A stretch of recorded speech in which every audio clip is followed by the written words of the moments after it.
What's up, nerds? Welcome to another episode of the Multiverse Report. We are recapping Obi-Wan Kenobi episode 5 in its entirety. I don't have a from a thing to another thing because until 30 minutes ago, I didn't realize that we were going to do this in a separate episode. So next time I'll be prepared. My name is Mike Gibson. With me as always, Steve Howler. What's up, Steve? One hell of an episode of television, sir. One hell of an episode. Yes, in case you probably figured it out, but we are going to start trying to separate our TV show reviews into separate episodes. So if you are seeing this in your feed, but you're missing our weekly rundown of weekly nerdy news, go back because it's there. We already did it. We just finished doing a whole recap of nerdy news. So go check that out. But first, if you would like, please stick around for our Obi-Wanversation that we're about to have. Because there's only 2 more of these. We got this one and we got 1 more. And then it's gone forever. Hopefully not forever. I mean, you can always rewatch it, so I don't think it'll be gone forever. You can rewatch it. I would also love a season 2. I don't know what they could possibly do with season 2, but you know what? We'll talk about that next week. Yeah. We'll find out where they finish season 1, because that may predicate season 2. That's right. We'll find out. All right. That's enough chit-chat. Let's dig into episode 5. So, okay, what happened in episode 4? They escape the Fortress Inquisitorius, or whatever it's called, Inquisitorius. That sounds like a Harry Potter spell. Fortress Inquisitorius. Yeah, it's one of those definitively because it was basically made in comics. It looks much better on a page. Sure. And then you start referring to it, and you're like, shit, that doesn't sound right. Yeah. Kersantin? Right, cool. How the hell do you say Kersantin? How do you say that Wookiee's name? So they escape, and they get back to the little hideout there. But Vader and Reva hot on their trail. So basically, this episode takes place in the I want to say rebel base, but they're not really rebels yet. They're just refugees. It's like the underground base, like them shuttling people trying to shuttle people through to safety. Right. So they're making plans to leave. They get trapped inside, and they have to fight, and they have to stall, and they have to fight to get out in time. That's basically the synopsis of the episode. Steve, I don't know, any points you want to hit up top? Let's dive into this thing. Well, there's the elephant. There's the elephant in the room, and I don't want to go there yet. I know. Yeah, we'll save the Vader stuff for the end. Save Vader for later. The fact that they threw Leia in a,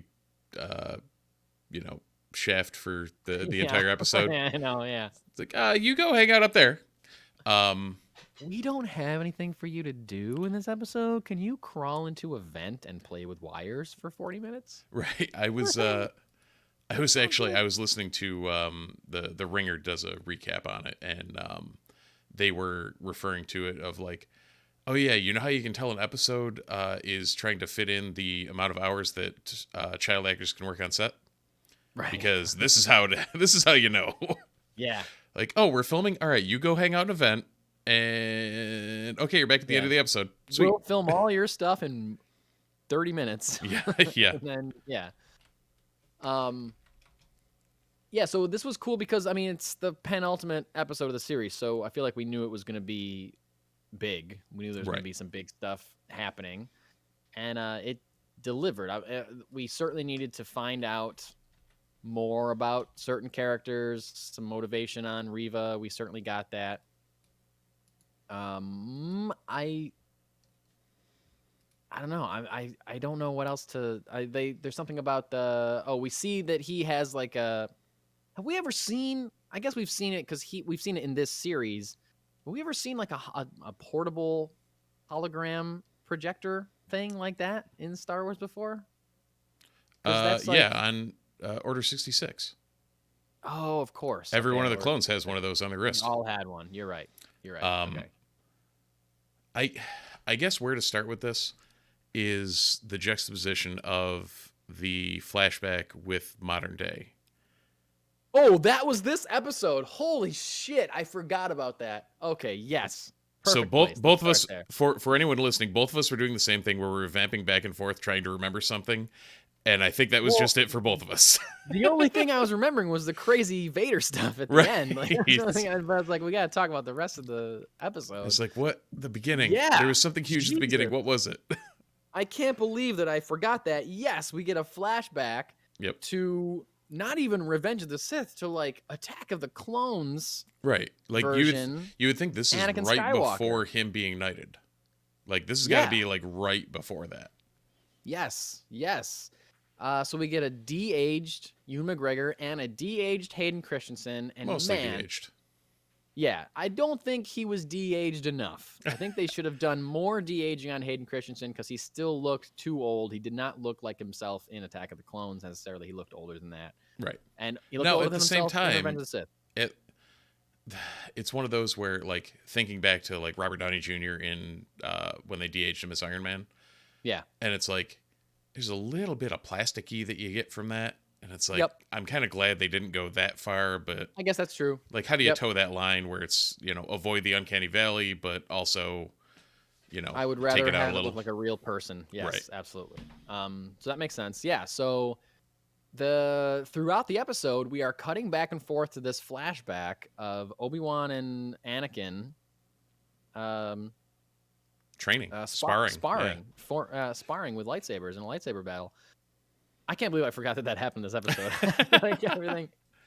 But anyway, yeah, and the way that they can predict what the other is going to do keeps coming back to this training session. And obviously, we're meant to think that this is what they've known about each other through many training sessions like this, but they only filmed one flashback, which is fine.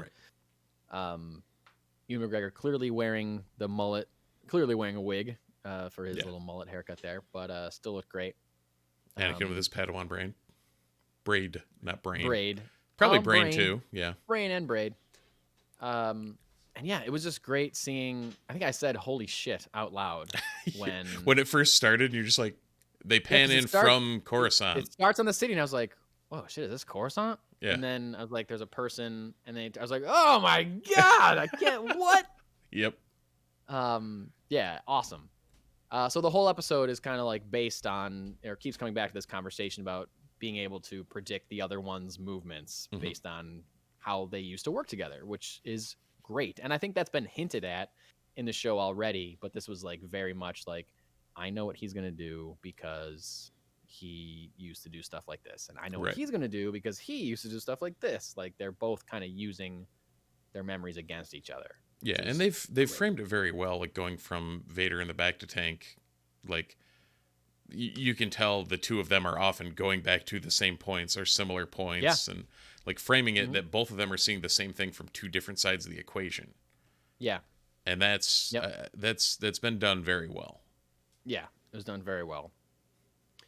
So so Reva and the Stormtroopers show up, and I gotta say, I think in general, this is the most effective that I've ever seen Stormtroopers be in a Star Wars, hands down. They're like en masse, in formation. When that door finally like breaks down and they get in, they're just like, "Yep, we're going," and we're like, "This is what we do. We know how to do." They were like, actually, I thought you were just referring to them shooting at the door, which I was like, "Yeah, it's an inanimate object. They can target the door." That too, but even when they got in there, they were like, winning. You know what I mean? It wasn't like laughable at how many that they were just being slaughtered. Like it was normally just stormtroopers lying all over the place. I did think that so they barricade themselves in. Leia has to go into the vent to somehow the Empire forces the it was doors when they put, to close so that they can't fly out. I don't know how the Empire made that happen. So when I'll piece it back together for you. When Lola was Lola got the tracking thing implanted in her, it apparently made her evil. And evil droid cuts cord, closes all doors. Closes the door. Yeah, okay, of course. We're stuck. Of course, I forgot that part. We gotta get it open. It's the only way we can get out. Thanks, Ice Cube. Yeah, so Leia, Ice Cube Jr. So Leia climbs into the vent to fix it, spends a half hour in there not realizing that her droid is right next to her. One foot away from her face. And right next to her and red.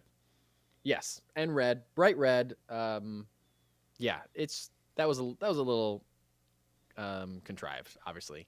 The other thing I thought was a little contrived, but I loved and we had to do it, was the conversation that Reva and Obi-Wan had through the door. I feel like there's no way that Reva would have admitted all of that in that situation. I think Obi-Wan, clearly it was uh, a good time for him to pick up on that.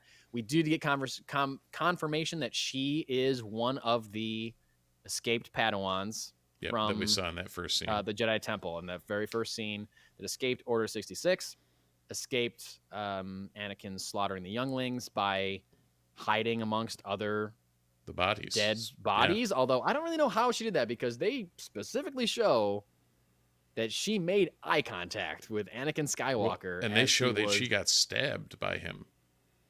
Did they show that too? I guess I must have missed that. That was why in episode 3, I think it was, she at some point, like when they mention, it might have been 2, whenever she talks about Anakin, she holds her midsection. Oh, okay. So okay. I think Anakin, gave her she got wounded. Yeah, she got the old "Hey, how do you do" through the stomach, and okay. Then hit amongst the bodies after she wasn't quite dead, so that the clone troopers didn't further dead her.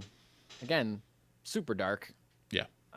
Adding just further darkness to the whole he slaughtered a bunch of kids at the Jedi Temple idea. And then she also, I'm pretty sure I called this. I think if you go back to our review of episodes 1 and 2, I think I said it's possible that she wants to get close to Vader to kill him. I think I said that. Go check. Tell me if I'm wrong, but I'm pretty sure I called that. So you're welcome, world. I don't know what you're welcome for. Way to call your shot. Yeah. But I think that's much more interesting than her just wanting to become his sidekick or something. I think it's much more interesting that she's out for revenge.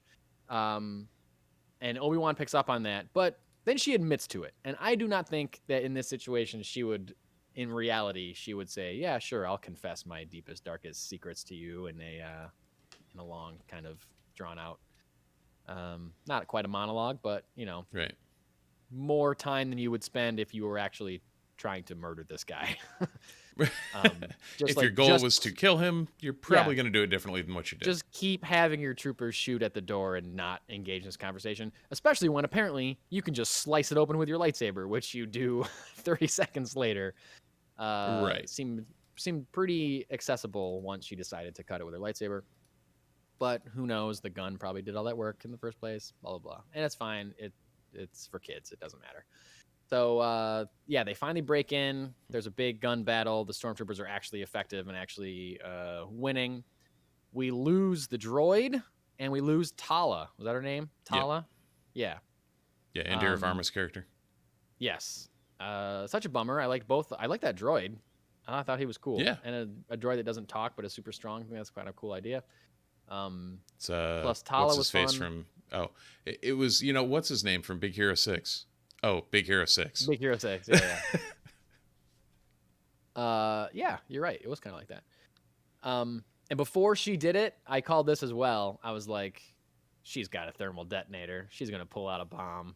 She's not going to just go down like that. And there she did. She's holding a thermal detonator. Crushed it. Hey, Yoto.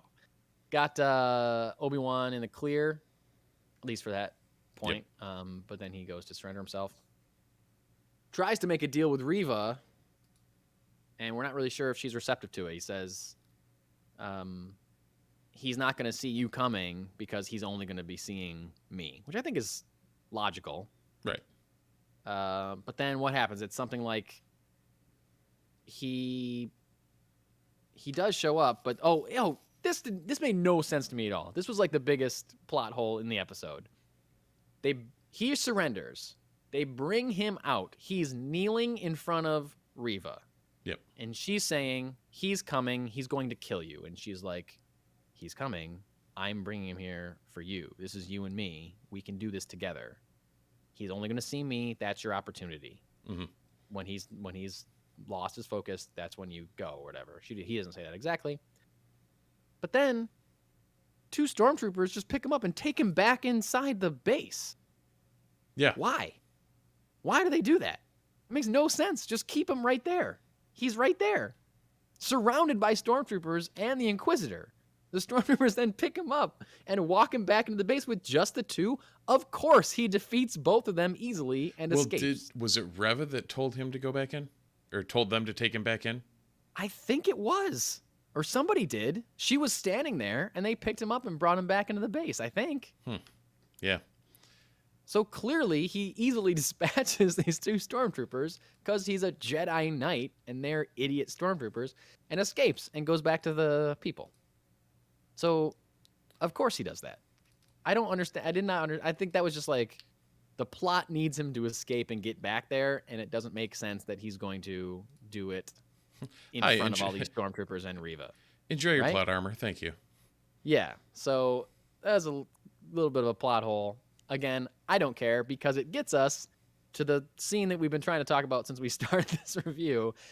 When Vader touches down, walks in, finds that Obi-Wan has completely escaped. In the meantime, Leia has fixed the thing, found the droid, fixed her droid, everything's fine, blah, blah, blah. And the people are in a ship trying to escape. But just as they're taking off, Vader walks in, and they're taking off, and oh boy, what does he do? He grabs a whole ship with his force powers and brings it back down to the ground. Boy, Steve, I can't, the amount of joy that ripped through my body when he just caught that ship in the air and was just like, nope, you're not going anywhere.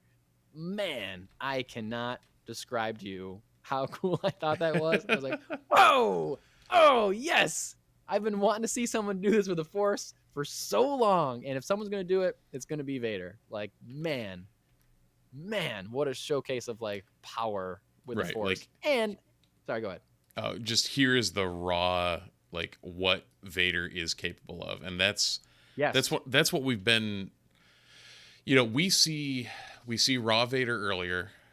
We see controlled Vader in Rogue One. And this is the in-between, like, I am just completely unstoppable.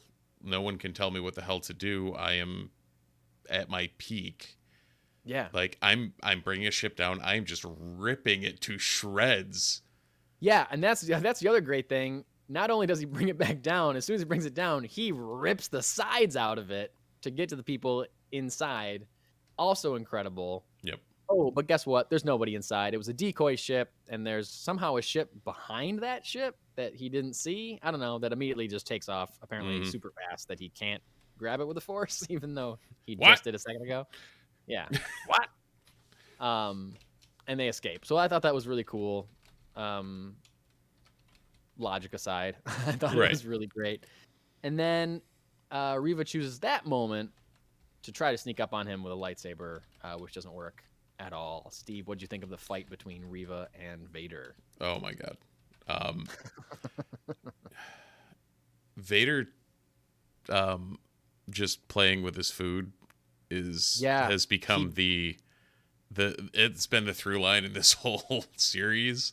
And oh my god, he doesn't take out his lightsaber. No, he doesn't spark his lightsaber just at all. Everything with the Force. It's all Force. Yeah. Oh my god, it was great.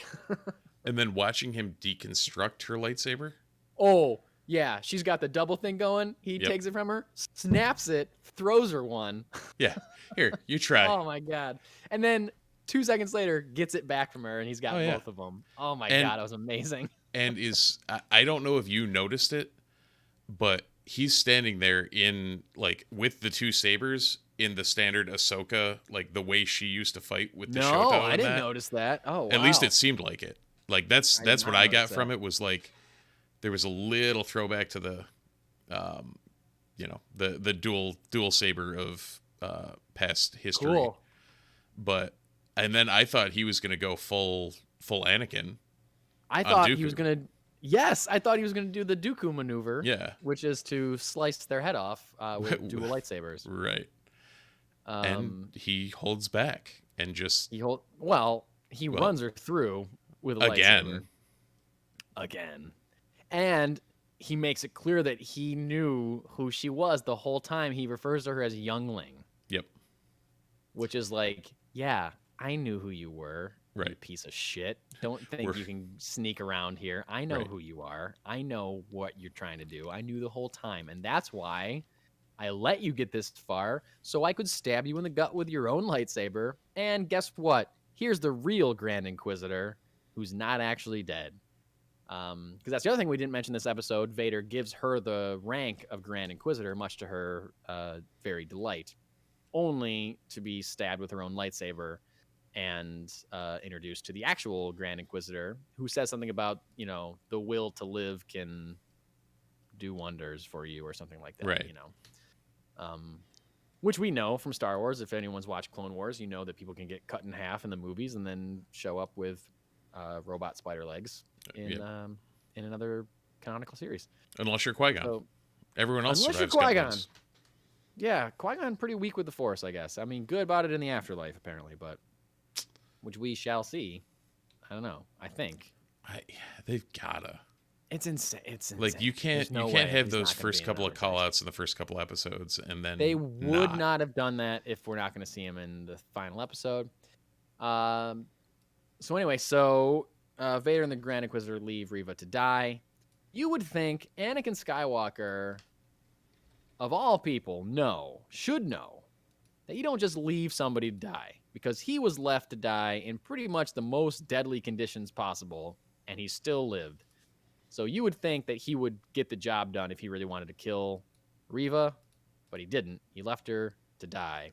But she doesn't die. She crawls away. She finds the little holographic thing of Bail Organa and hears enough of it to know that there's a boy on Tatooine that Obi-Wan is responsible for. And Obi-Wan gets like a feeling from the Force that she knows this, or that something's up with Luke. And the last shot of the show is a close-up of young Luke Skywalker asleep in his bed, peacefully on Tatooine. And that's, I mean, the way they all got done dirty by Bail. I'm gonna say it. Yeah. Like he, you know, the whole thing is don't say anything. He literally says it himself. I'm not supposed to be talking to you. And then it's like, oh yeah.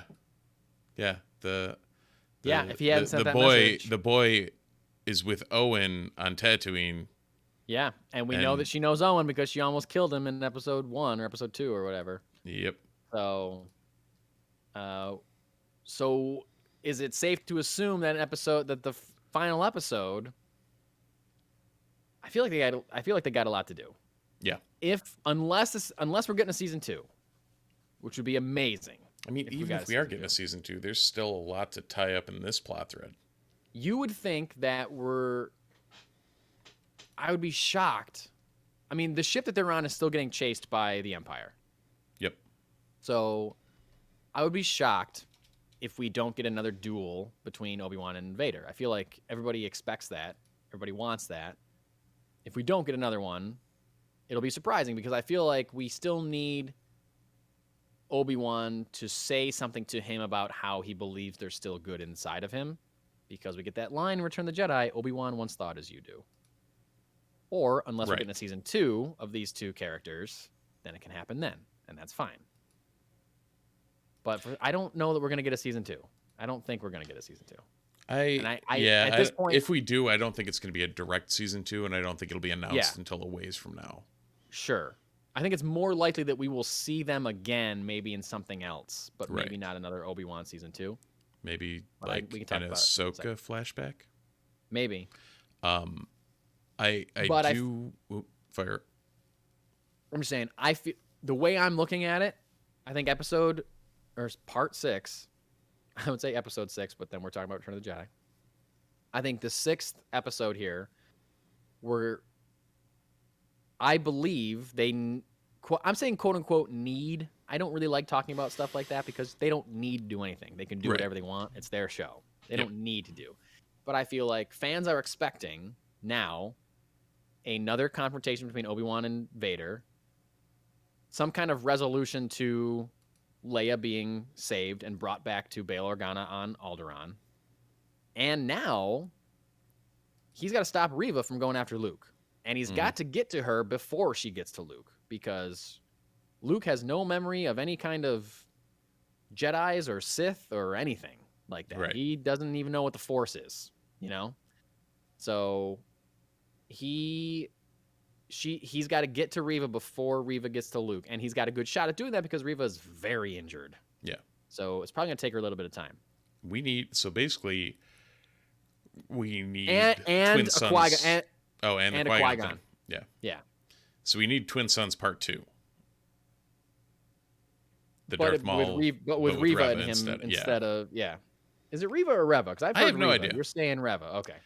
I mean, okay, I don't know. Han, Leia, yeah. Like, yeah, good call. One thing I did want to bring up.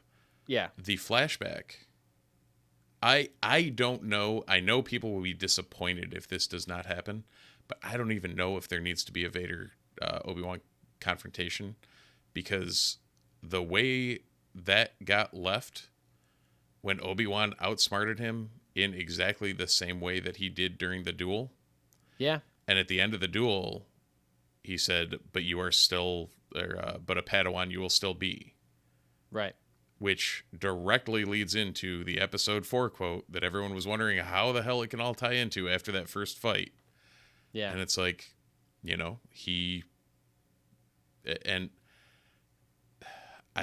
I almost don't want them to, make it so Obi-Wan somehow magically becomes a perfect, lightsaber combatant again. Oh, yeah, no. I don't think he will. Right. I don't think he will. It's, I don't know. I think I'm not looking for a badass cool lightsaber duel as much as I'm looking for an emotional confrontation between two former friends and brothers and partners. But then how does that happen? Because we know Vader can't go to Tatooine. No, well, they're chasing the ship that they're on right now. So who knows? Maybe Vader boards that ship. Maybe Obi-Wan leaves the ship they're on to confront him. Maybe I don't know, man. Right. I don't know. But we'll find out in 3 days. We'll find out. 2 days. Yeah.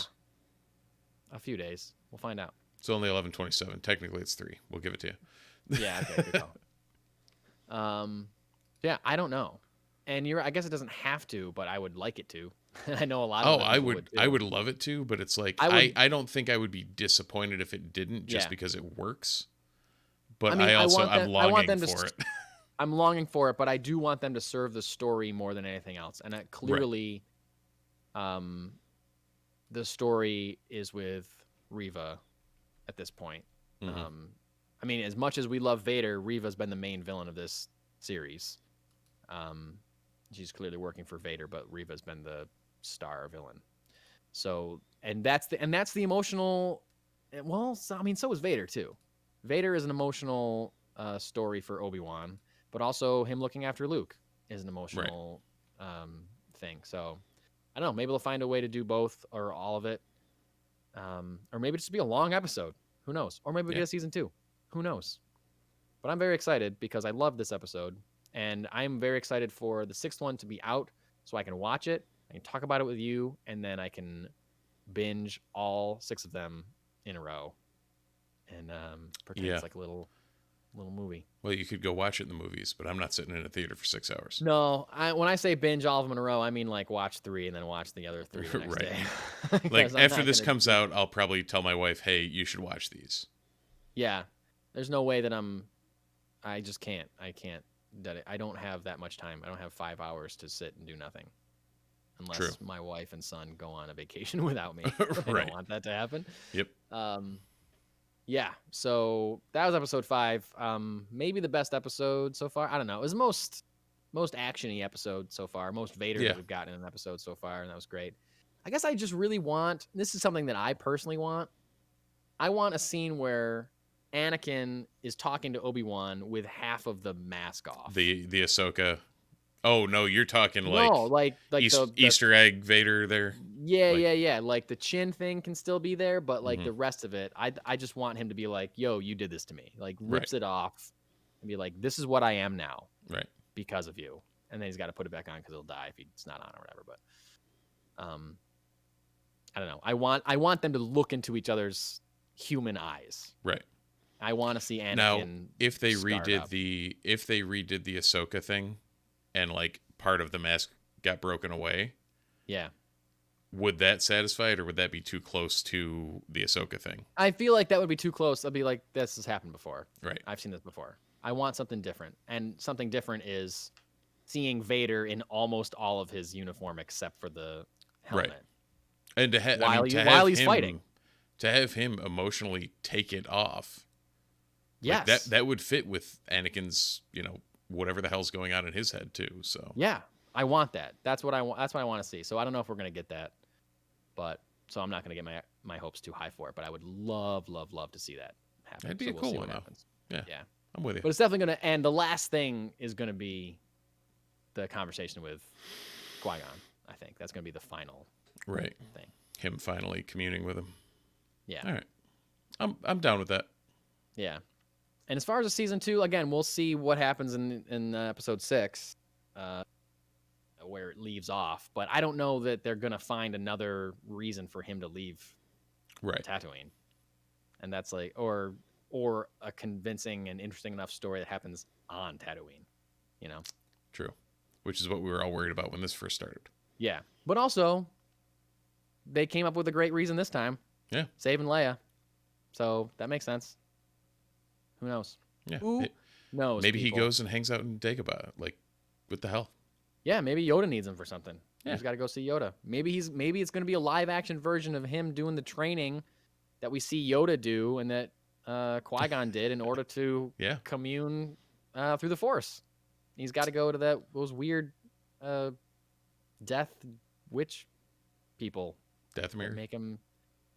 The Is Night it on Sisters? Dathomir? Oh, no, you're thinking. Oh, no, it's like a weird, remember, What it's the like hell? a whole trippy thing that Yoda has to Yeah. go through in order to figure out how to commune with the Force or yeah. through the Force. Now I remember what you're talking about. It's like the end of season 6. It's like a 3-episode thing where Yoda's just like tripping balls somewhere. Yeah, he goes on a weird vision quest type thing. Yeah. Yes. Took a little too much peyote and ended up with exactly. Yeah. Yeah. All right.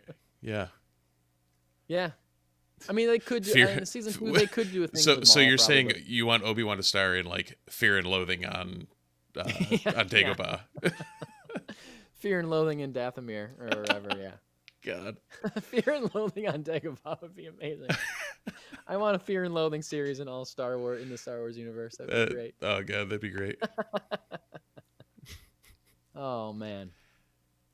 All right. Well, I think that means we've officially hit a point where we need to go. I think that means we're done talking about it. Yeah. All right. Well, thanks for listening to this review of Obi-Wan Kenobi episode 5. Again, we did do an entire normal episode of Rundown on the Week's Nerdy News, including a quick recap of Ms. Marvel episode 2, which we would have done in a separate episode here, except Steve didn't watch it. So I just gave my thoughts real quick, but it's very good. So check it out. Mm-hmm. But listen to that full episode in your feed. And I guess that's it. We should probably do the wrap-up stuff, right? If you're still watching this, feel free to follow on Twitch, like, subscribe, wherever you're following it, watching it, social media at the Multiverse Report, Multiverse RPT on Twitter. Mike is at Carol's Kid with a K. I am at Dutch Heart. Beyond that, reach out to us. Let us know what you like, dislike, thoughts, comments, concerns, qualms, anything else. Yeah. Why not? We're here. We'll be back next week with episode 6 review of Obi-Wan, our last Obi-Wanversation, at least for this series. And until next time, thanks for watching, thanks for listening, and we'll see you next time in the multiverse.